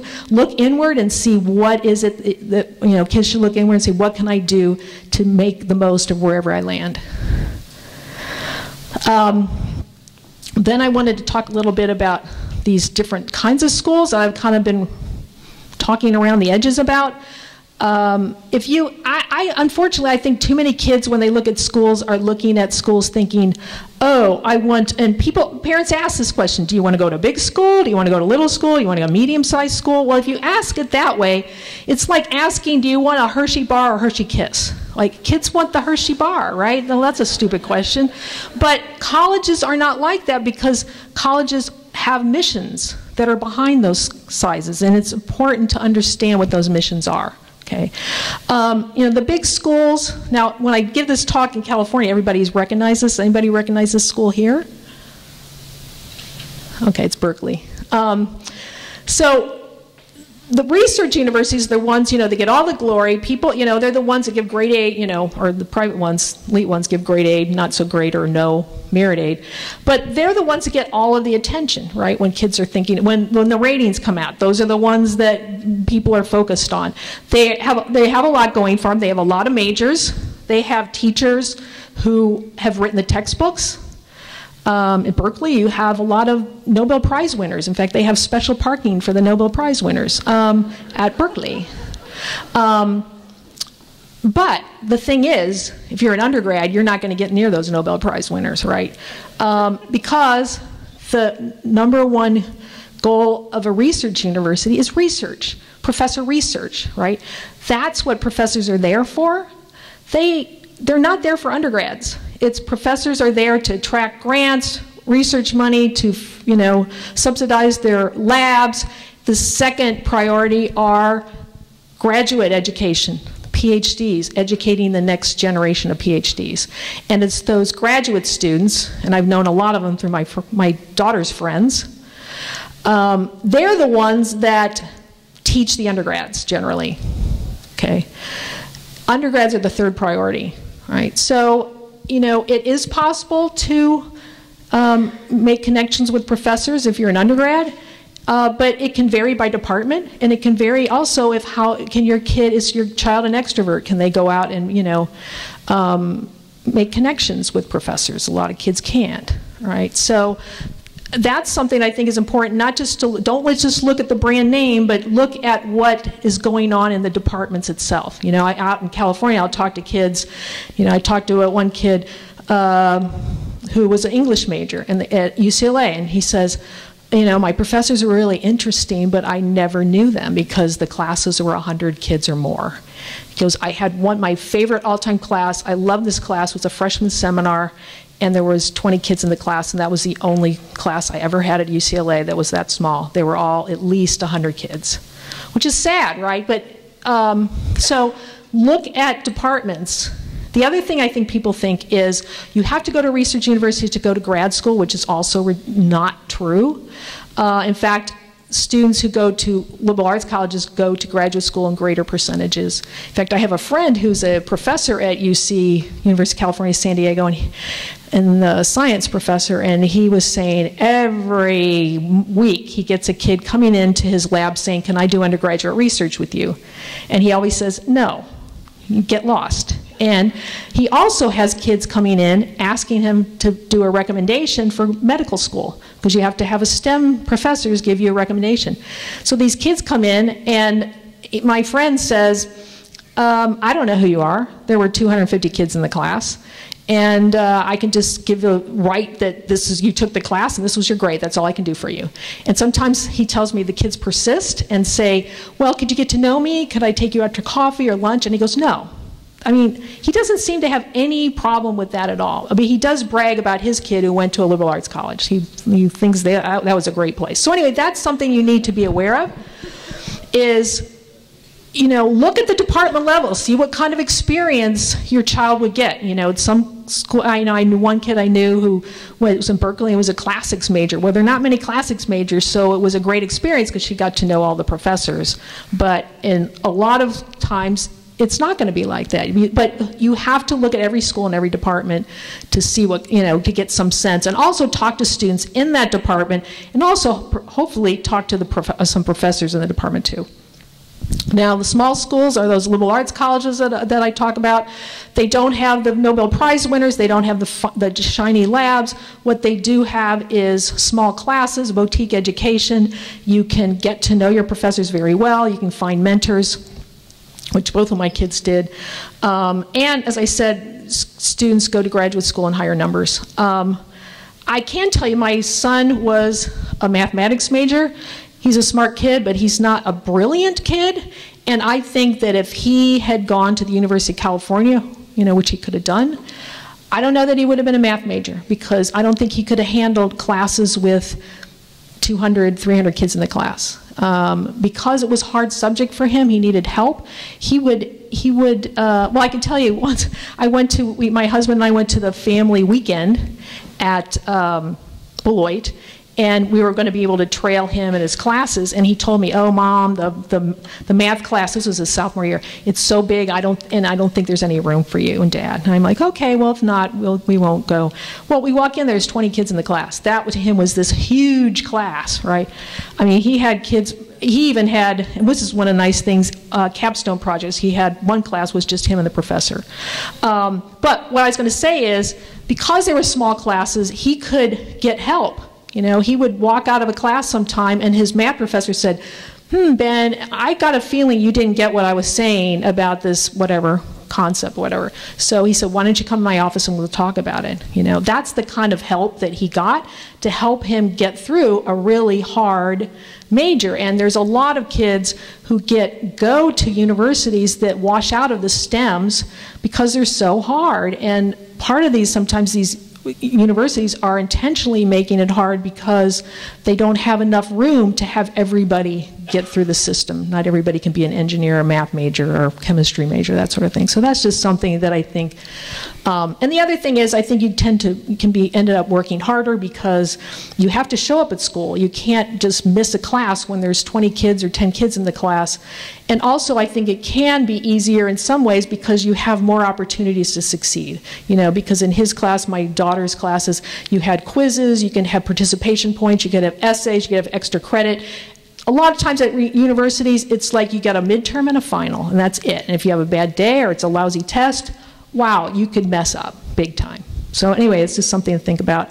And then the other kind of school is medium-sized schools, which, there are a lot of Catholic universities that are medium-sized school. They're not the big research universities. They have more master's level classes, not as many, or master's degree programs, not as many PhD programs. And it used to be these schools were very undergrad centric, and now over the years, because research universities get all the glory, some of them have tried to focus more on graduate programs. So that's something, I think these are kind of the hardest to evaluate, but I think it's important when you're looking at those medium-sized schools, master's level universities, where they are in terms of how they treat undergrads. How important are undergrads at their campuses, because it could make a very big difference. So they're just a little harder to evaluate. They can be great schools for kids. You just have to see, where undergrads fit at these schools. Okay. And then community colleges. In California, most kids start at community colleges. This is the way it was set up back in the 60s.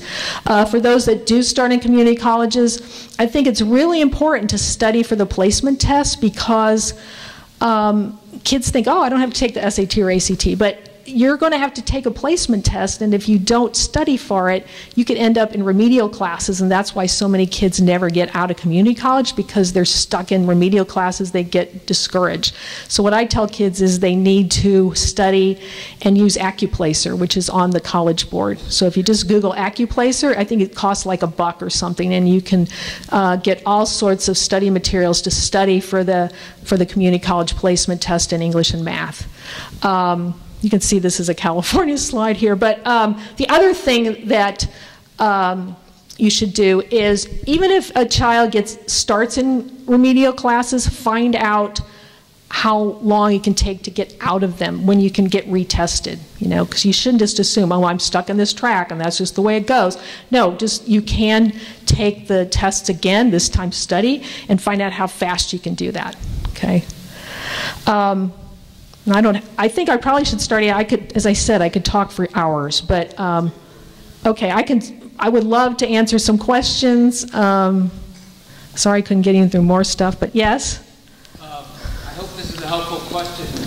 How do you know when you get your financial aid award letter, and the college said, we're going to take care of your need, how do you know whether they're going to take care of your need through loans versus free money? Well, there are, you know, it's going to be on the financial aid award letter, but sometimes, you know, schools intentionally make them hard to read. The federal government has tried to get schools to adopt this, what's called shopping sheet, which I think is a terrible name. They should have just said financial aid, you know, model financial aid letter, but it's the federal government. But anyway, you can Google shopping sheet and you can see what a good financial aid award looks like, but they all have to have, they're supposed to just take the awards, the grants, scholarships, and subtract it from the cost of the school and then tell you what a loan is, the federal loan, but they sometimes just throw it all together. There's another website if you end up registering called College Abacus, where they can help you. You can just they'll tell you what figures to plug in, and then it will tell you what your award really is, and it can compare it, I think, up to 3 schools at once. So that's another great site to use to help you evaluate financial aid letters. Yes?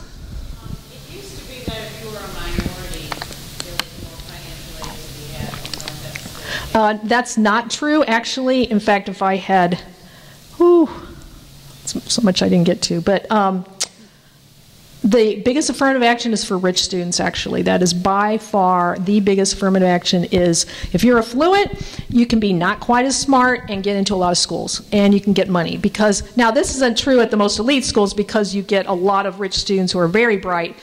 But most schools are need aware or need sensitive, okay, which means they will take a certain number of students without regard to their financial situation, and then after a certain period they will go, all right, we're going to just now start just taking rich students who don't need any money. Okay, that's what happened. I use this as an illustration that shows, this was in the New York Times. It was a story back in 2009 during the recession, and Reed College, which, how many have heard of Reed? Okay, amazing school. It's a powerhouse. It's one of the most intellectual schools in the country. It's one of the biggest producers per student of PhDs in this country. I mean, it's like University of Chicago, except it's a liberal arts college. Okay, so anyway, they were having, because it was a recession, they were having a lot of kids who needed financial aid that were still at the school, and then there were more kids in the financial aid applying who needed financial aid. So it was a tough year. So the admission office had just picked the kids they thought were best, and they ended up, when the financial aid director saw it, they were like, whoa, this isn't going to work. There are too many kids who need financial aid on your accepted student list. They hadn't sent the list out yet. So what they did was, the financial aid office says, you have to kick more than 100 kids off this accepted student list and replace them with rich students.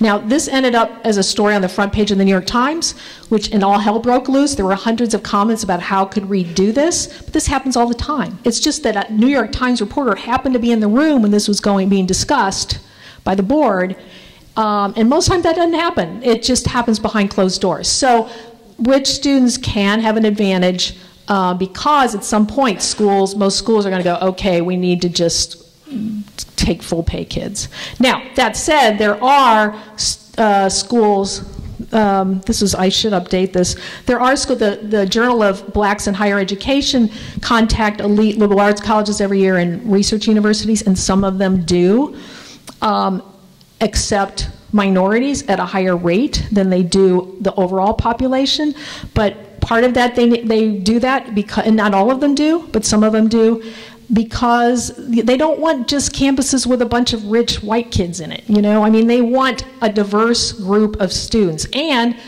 schools also know that the tests, ACTs and SATs, are highly correlated with income.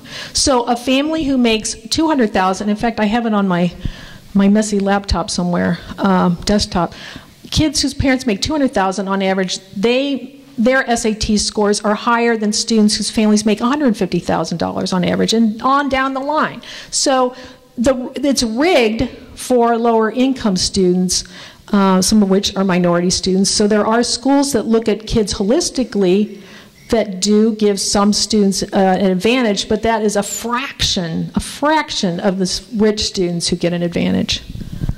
So, I hope that answers your question. Anybody else?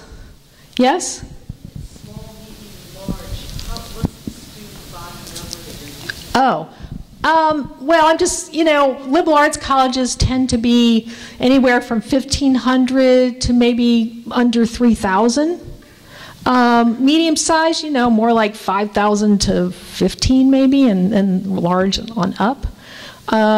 You know, it just, you know, what I'm talking about really is liberal arts colleges, yeah, and master's level schools, and then research universities. Research universities just tend to be the biggest ones, that's all. Anybody else have any questions? Oh, and I forgot, I was going to give somebody you know, I started my class this week, my online class, the College Costs Lab, and if some of you are interested, and I'd be happy to have you come, but I am giving somebody a free class, so I put a little legal pad, I wrote a little note, oh, you got it. Somebody, I was going to say, look under your seat to find out who got it. You got it. Congratulations. So you'll have to just email me or talk to me, and I'll get you into the class. So, but anyway, it's a great way to learn a lot more about all of this. Yes? I have another quick question. I don't know if anybody's going to learn anything from this, but I've always wondered this. Where did the whole in-state tuition, out-of-state tuition come from? What set that up? What established that line that way? Well, because for instance, the state of Missouri, they support their state schools, right? Do they want to support kids from Illinois or Nebraska or Arkansas or California who come to state-supported schools in Missouri? Like, why would they, right? So I think people in Missouri would be, you know, screaming if they got the same, you know, kids from California got the same tuition to go to, say, the J school as people in Missouri who are paying Missouri taxes. So, and also it's a way to generate more money that's one reason why these state schools are attracting more non-residents, because even with merit scholarships, they're going to pay more than typically Missouri residents. Though you should say, one thing that I should mention is there are some states where it's pretty easy to become a resident of the state, so then you can start paying in-state tuition, which Missouri is one of them. Utah's another one I know. I had a friend who I suggested University of Utah because it has this amazing dance program. It's like on par with Juilliard's, and she's going to become a resident by just staying in Utah for the year, getting a driver's license and that sort of thing. So some states it's very easy to do it, others forget it, like Colorado and California it's impossible, just about. So, but that's why. Anybody else? Yes? Can you expand a little bit on, you mentioned a few of the other neighboring states, for example, are interested in Missouri? Oh, probably just any that are being aggressively looking for outsiders would be interested in Missouri kids. Yeah, I mean, you know, except the ones that, the more prominent ones that aren't are going to be the ones that are kids' dream list, like the University of California, Michigan, Wisconsin, North Carolina, Virginia, Texas, those kind of. But everybody else, yeah, they love Missouri kids, sure. Yes?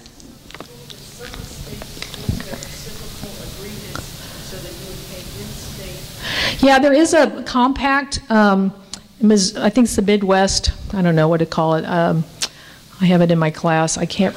Midwest Student exchange, yeah. So there are some schools, and you guys would know about that more. I know really quite a bit about the Western one, but yeah, it is possible to get lower tuition through that.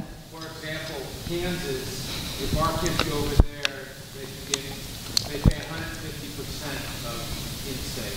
So it's just in-state plus 50%. Right. Or there's also some like programs, like if a Missouri kid wants to go to Kansas for KU for architecture, they can go there. Yeah, so there's some different majors that way too. Yes?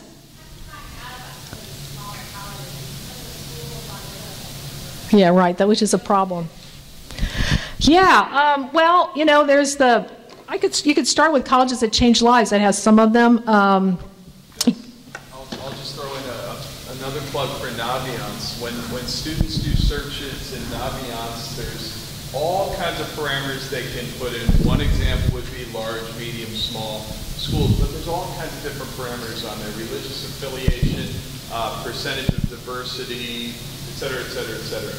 And then the results of a search in Naviance are not at all qualified by something like U.S. News and World Report rankings. You know, I've seen many times students do searches in schools like Kenyon and Kalamazoo and Juniata come up on their searches. You can put in a search by geography, all kinds of different ways. So that is a really nice way to search. It's called the Supermatch College Search, and it really does seem to be a way to get wheels turning on schools that our guys have not heard of before that are all over the place. Right.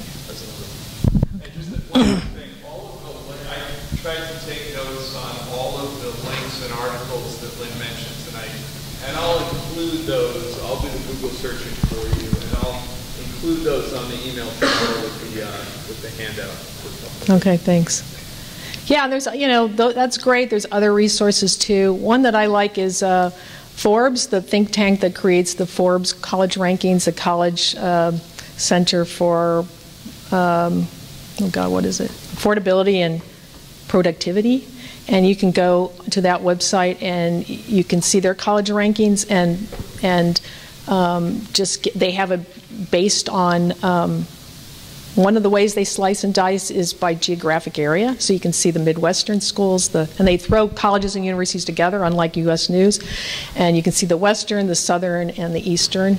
There's other way, College Express, I like that. It's a website that you can look for different majors. There's a lot of different websites that you can do, but those are some of them. Yeah.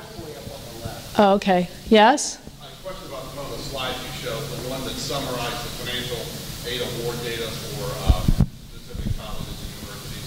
Showed Washington University. Where would I find that? Oh, that's the College Board?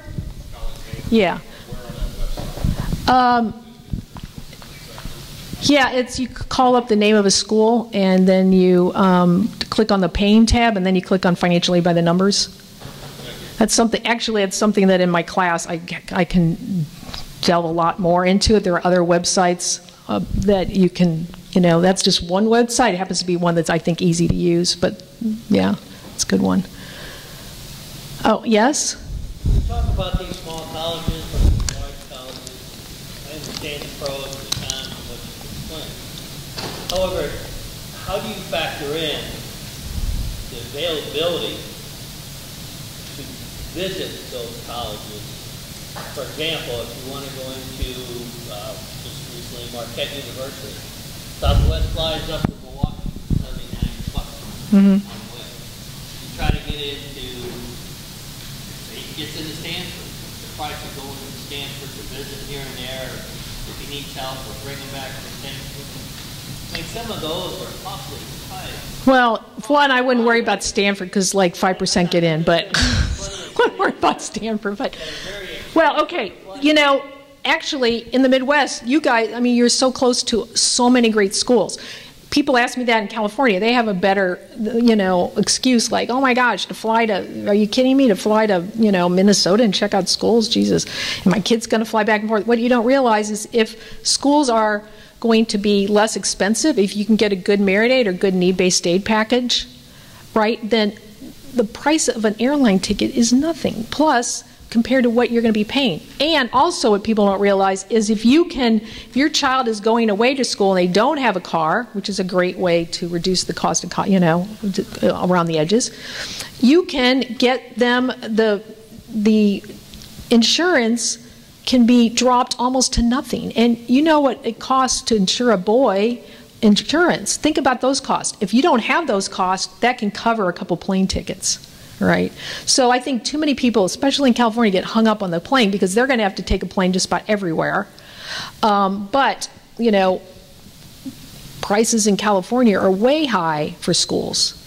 And they can just instantly drop them by getting off the darn coast. So anyway, I wouldn't worry too much about, that's my opinion anyway, don't worry too much about the plane rides. Yes?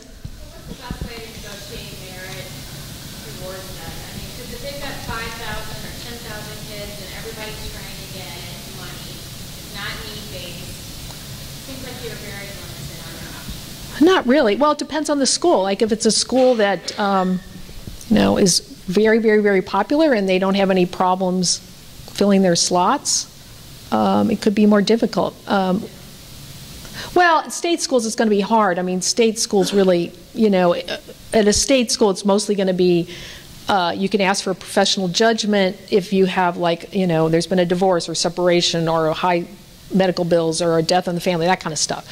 It's private schools that are going to be more likely to reduce the price regardless of the excuse, right? I mean, it could be no excuse. It could be like, and I've had examples of that in my class recently. Somebody who took my class and I was telling them what I'm telling you, like you can negotiate. You shouldn't just assume that the first price is the only one you're going to get at particularly a private school, because as I mentioned earlier, there's so many schools that are freaking out about filling their freshman slots that if they feel like they've got you on the line, they want to reel you in, right? So I had one woman in my class who ended up hearing me talk about this. Then this was after she put the deposit in for the school, like May 1st deposit. She went back to the school and asked for more merit money, and they gave it to her. And this was Oberlin College, which is another great school. I only had so many I could put in the slide. It gives merit aid, not a whole lot of merit aid, but it gives really good need-based aid. Well, I was kind of surprised that she got money out of Oberlin because it is an elite liberal arts college.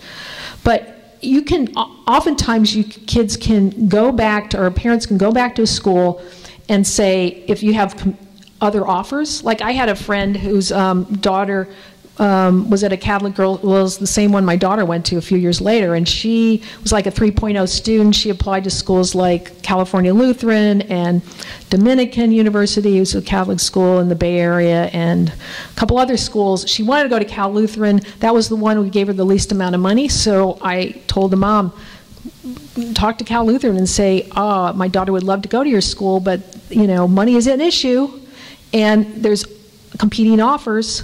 So, can you give us more money? And they said, which I told the mom they were going to do, you had to scan the other award letters, and they gave her more money. Okay, so it's because there's so many schools that are worried about filling the freshman slots. You shouldn't assume that the first offer is the last one. Okay. Well, it depends on, part of it is, if for some kids it's going to be less expensive to go to a state school. For others, it depends on what the price of the sticker price is and what kind of merit aid, or if you get need-based aid, what kind of award you're going to get. So you can't just say state schools are always the cheapest, and you can't say private schools are always the more expensive. It's not that simple. So, I mean,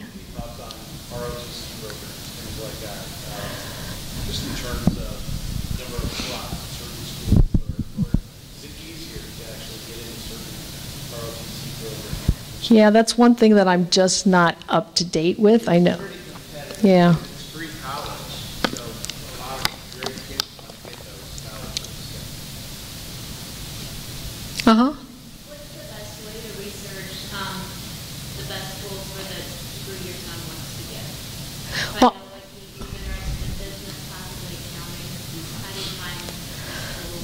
Well, I don't know that there's any one right way. I don't think there's any, as I said, it can be at the department level. There are some resources that suggest schools by department level that, you could use as a starting point.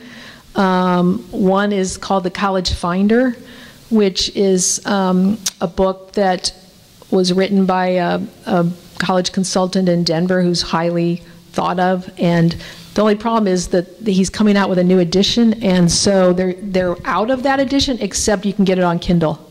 But when I was adjusting the College Finder recently, somebody goes, "Oh my God!" They were looking it up, and it was $300-something. So it's like, because there's no more editions, and some used bookseller is selling it for over $300. Crazy. So you can get the Kindle version.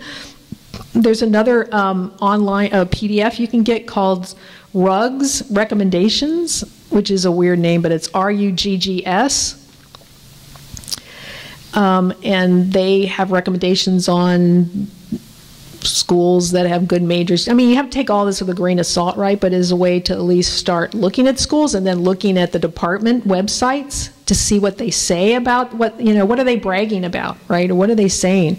Are they kids getting internships? Where are they getting jobs afterwards? Is there undergraduate research? And, just getting some sense of it and then talking to kids at that school about, in that major. It just requires more legwork than just looking at U.S. News and going, oh, this has got to be a great school, so it's got to have a great business department or school.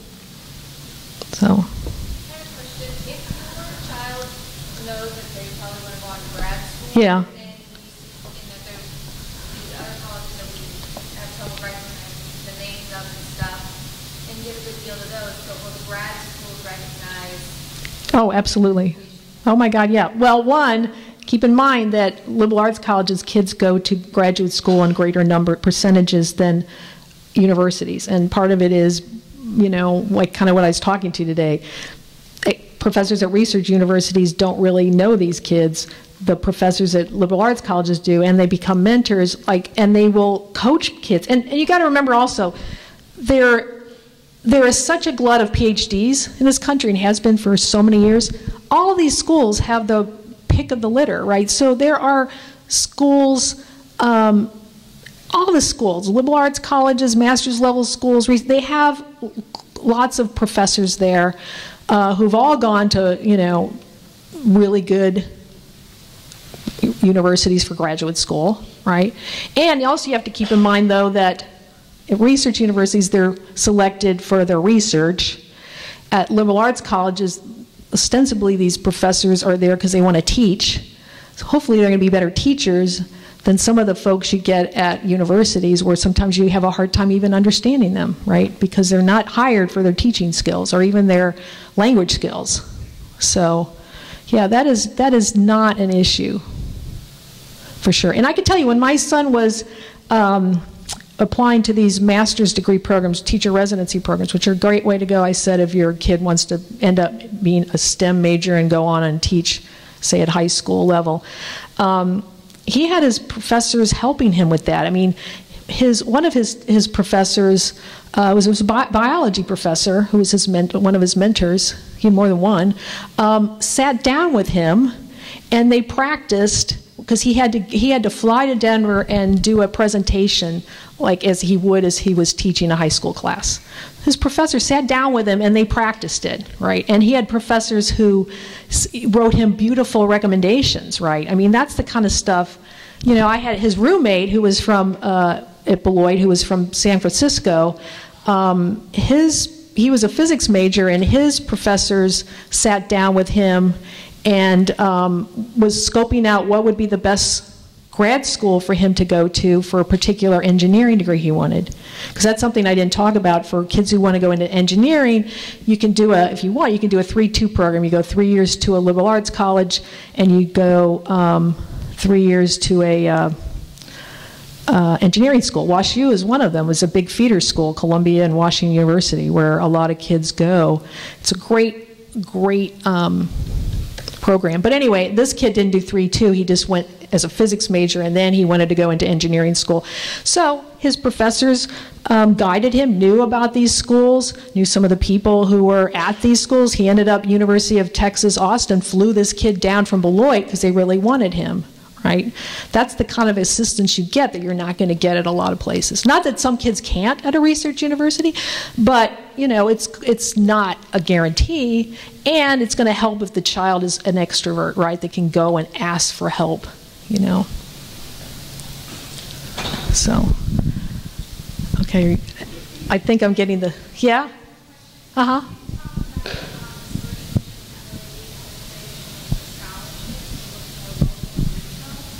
Right. Well, you might want to talk to these guys. Yeah, please do. We maintain a list every scholarship that we get solicited from scholarship organizations, especially local ones. Let local high schools know about the scholarship and encourage us to encourage applications for those scholarships. All of those that we get learn about at CDC, we populate a list that we house on Family Connection. It's called, I believe the actual thing you click on there is called Scholarship List. There's all kinds of scholarship links on there. That one's called Scholarship List. We activate them every year once we get the mailing from the scholarship. It's a good way to find local ones. We also, right on the home page in Naviance too, you can tell it's a major way we communicate with students about these things. Right on the homepage in Naviance, when students get on there, we also list opportunities in the right margin that we're aware of that they can click on and learn more. So we'll sometimes plug scholarships there, but scholarship list.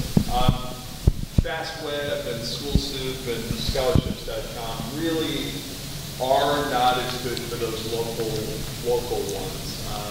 Sometimes in addition to that good way locally for CDC students, you might just have to be keeping your eyes and ears open where you work is another good place. Often companies have scholarships available for children of employees. Mm-hmm. Ask around where you work. That's another thought. Okay. I'm going to miss something, but is there a class to learn how to use that document system? I mean, I'm just a sophomore mom, but Yeah. So we start with the freshmen in advisory time. We have counselors go into advisories every advisory time. We start with the seniors, work our way down. Jim Miller, having a freshman counselor, he goes into the freshmen over and over and over again. But in advisories is where we train them on Naviance and you're training kids. Yes, absolutely. Yeah. Yeah, for parents, we really, I mean, it really is a student. We really encourage the students to have a parents, though, just give your counselor a call and we'll walk you through it. Right on, we get you on, we can walk you through the SMART 5 things for a sophomore parent to be looking at. Also, just when you get on, when you sign into Naviance, right on the homepage there, it's like, sophomores, these are 5 things you should be doing on Naviance to have a, efficient, smart sophomore year. Easy to follow. Well, hey, thanks everybody for coming.